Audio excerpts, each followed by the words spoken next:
સાતમું ચેપ્ટર આપણે સ્ટાર્ટ કરેલું, બરાબર છે. ગ્લોબલ વોર્મિંગ જોયું હતું, ગ્રીન હાઉસ ઇફેક્ટ આપણે જોયેલું. હવે આપણે આજે જોવાનું છે કે પૃથ્વી કેમ ગરમ થાય છે. શું ભણશું આજે આપણે? પૃથ્વી કેમ ગરમ થાય છે, તો એના વિશે આજે આપણે અભ્યાસ કરશું.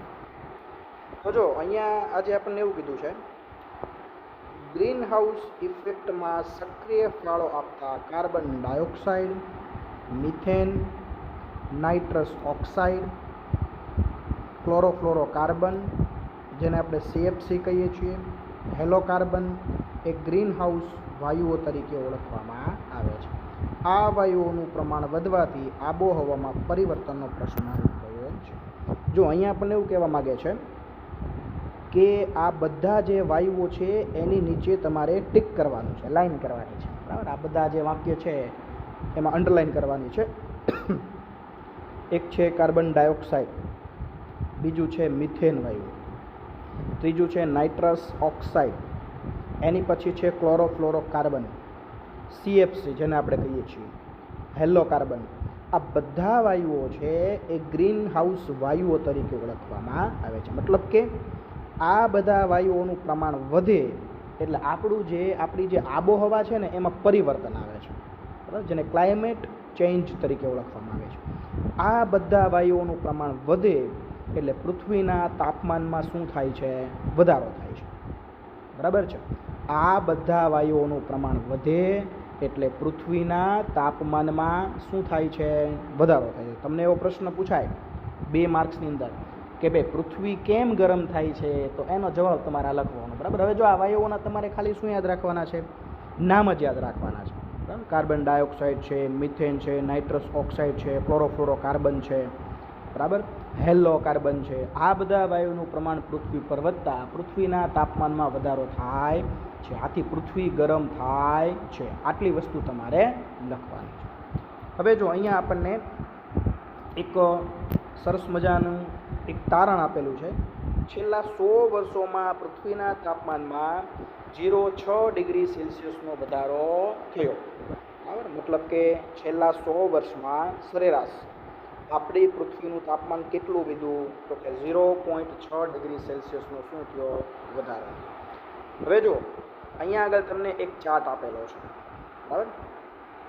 કાર્બન ડાયોક્સાઇડનું પ્રમાણ તો કે 64%, CO2, ક્લોરોફ્લોરોકાર્બન તો કે 65%, હેલોકાર્બન તો કે 0.5%, મિથેન તો કે 10%, બરાબર.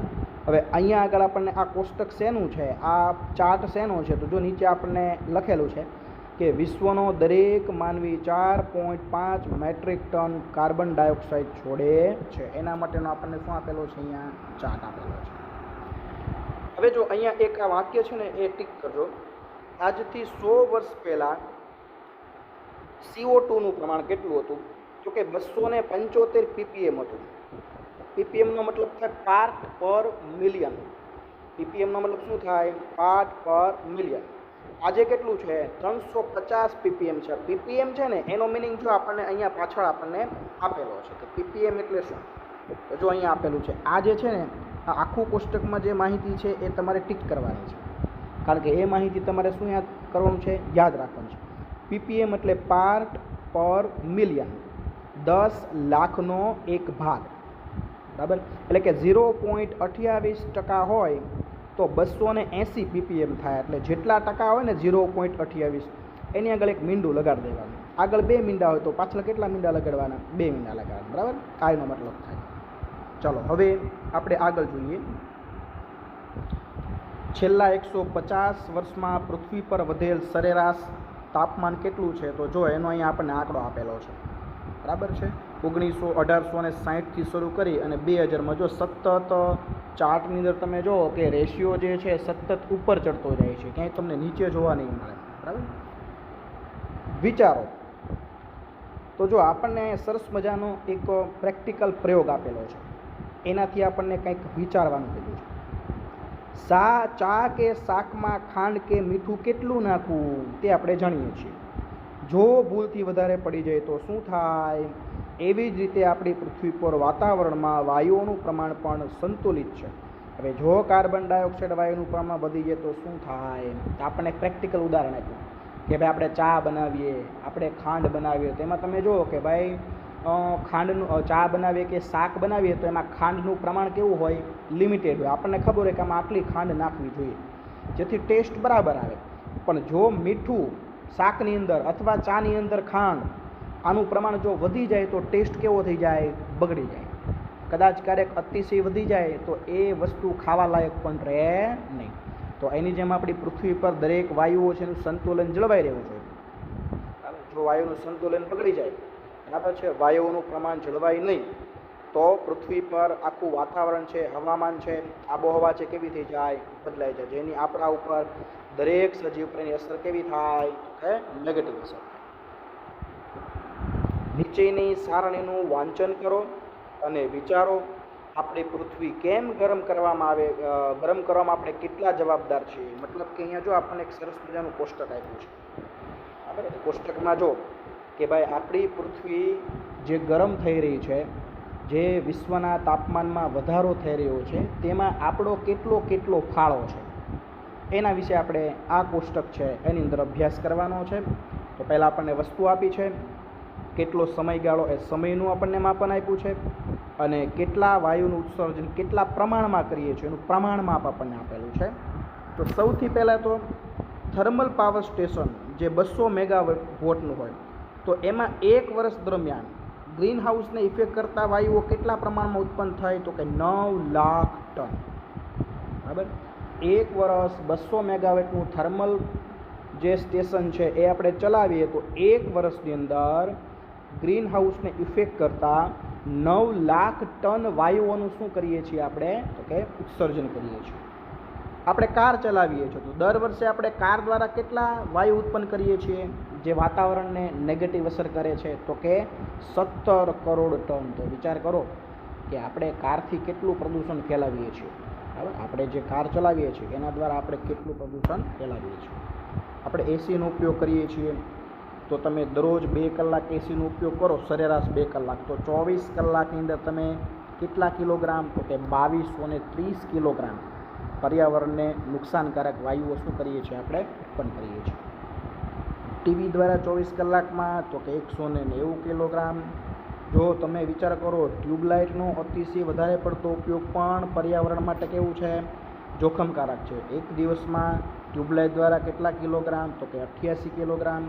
કમ્પ્યુટર દ્વારા કેટલા કિલોગ્રામ? તો કે 130. આ બધું સરેરાશ એક દિવસનું છે, 24 કલાકનું. ફ્રીજ દ્વારા કેટલા કિલોગ્રામ? તો કે 920 કિલોગ્રામ. તો આ કોષ્ટકમાં તમે જુઓ કે આપણે ઘર વપરાશના જે સાધનોનો ઉપયોગ કરીએ છીએ એ દરેક સાધનો જે છે એ આપણા વાતાવરણને દૂષિત કરવામાં, વાતાવરણને બગાડવામાં, ગ્રીન હાઉસ ઇફેક્ટ કે ગ્લોબલ વોર્મિંગ એ બધા વાયુઓ કેવા છે? આ બધી વસ્તુઓ કેવી છે? તો કે જવાબદાર છે. હવે બાળ મિત્રો આગળની વાત આપણે કરીએ.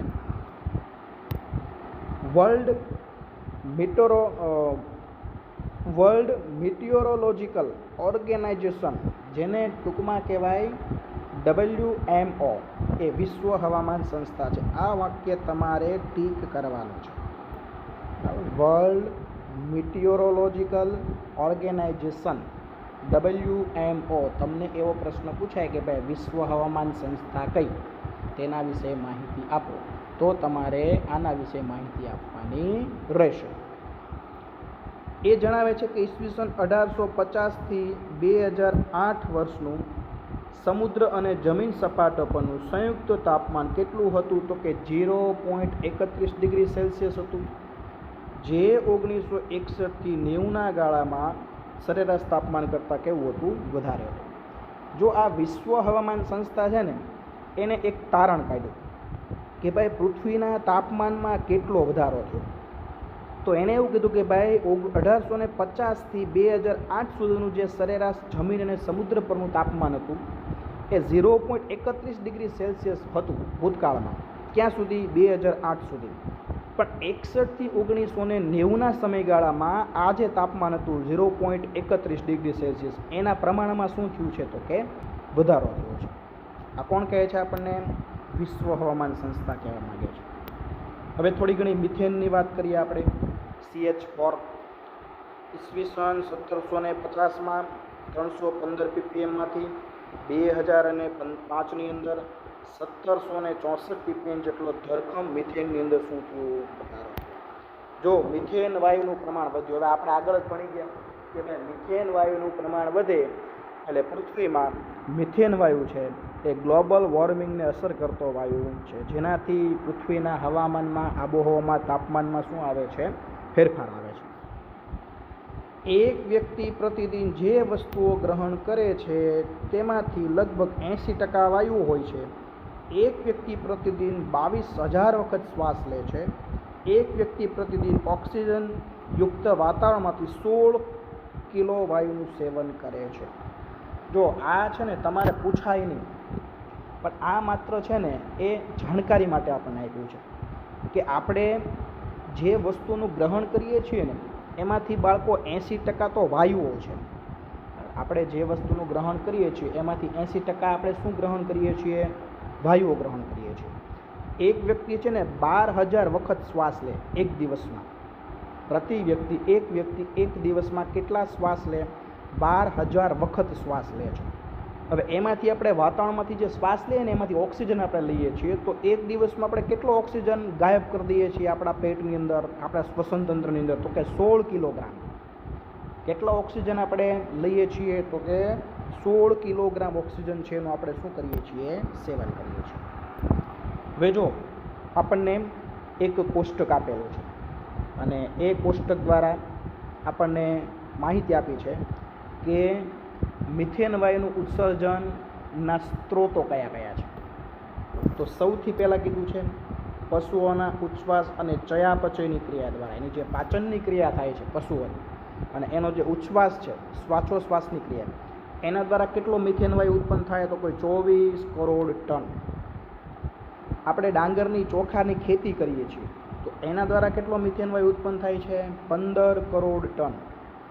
સેન્દ્રિય કચરો છે, બરાબર, એ સડવાથી, હવે પહેલાં તો એ ખબર હોવી જોઈએ કે સેન્દ્રિય કચરો કોને કહેવાય, બરાબર? તો વનસ્પતિના ડાળખાઓ છે, મૃત પ્રાણીના અવશેષો છે, આ બધી વસ્તુ સડે ને, વનસ્પતિમાં ઝાડવા પરથી પાંદડા, ડાળીઓ બધું નકામું તૂટી નીચે પડ્યું હોય, બરાબર, પછી મરી ગયેલા જે પ્રાણીઓ છે નાના નાના એ જમીન ઉપર પડ્યા હોય, તો આ બધું જે સડે એના કારણે જે કચરો બને એને સેન્દ્રિય કચરો કહેવાય.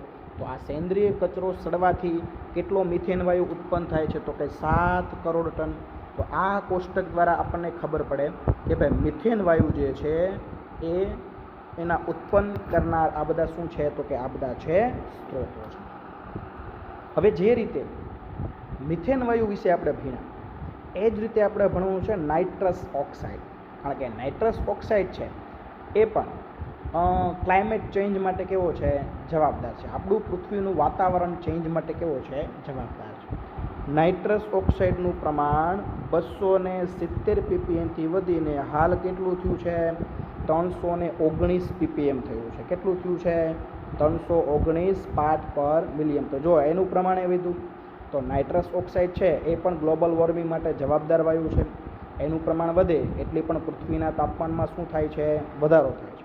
એના પ્રમાણમાં પણ વધારો થયો છે. એટલે જો અહીંયા આપણને સરેરાશ જેટલા વાયુઓ જે પૃથ્વીના તાપમાનને અસર કરતા વાયુઓ છે એ બધાના પ્રમાણમાં આપણને વધારો દેખાડ્યો છે. એટલે એનો મતલબ શું થાય કે આ બધા વાયુઓ છે એના પ્રમાણ વધવાથી આપણેના પૃથ્વીના તાપમાનમાં ધીમે ધીમે થઈ રહ્યો છે વધારો, જેને આપણે બીજા શબ્દમાં કહીએ છીએ ગ્લોબલ વોર્મિંગ. ક્લોરોફ્લોરોકાર્બન, જેને આપણે ટૂંકમાં કહીએ છીએ CFC. ફોમ એટલે કે ફીણ. ફોમનો મતલબ શું થાય? ફીણ. પ્લાસ્ટિક, ફ્રીજ, એસી, સર્કિટ સર્જન, એરોસ્પ્રે, બરાબર.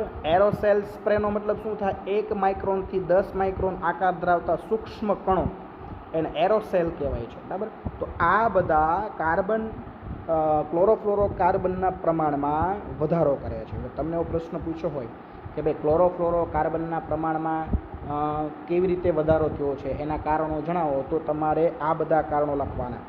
કઈ વસ્તુના વપરાશથી ક્લોરોફ્લોરોકાર્બન વધ્યો? તો કે ફોમ, પ્લાસ્ટિક, ફ્રીજ, એસીનું સર્કિટ સર્જન, એરોસેલ સ્પ્રે.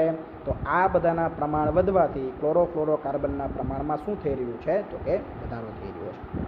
હવે જો આટલું જો ને એમાં આપણને એક માહિતી આપી છે, એ વાક્ય છે ને એ ટીક કરજો.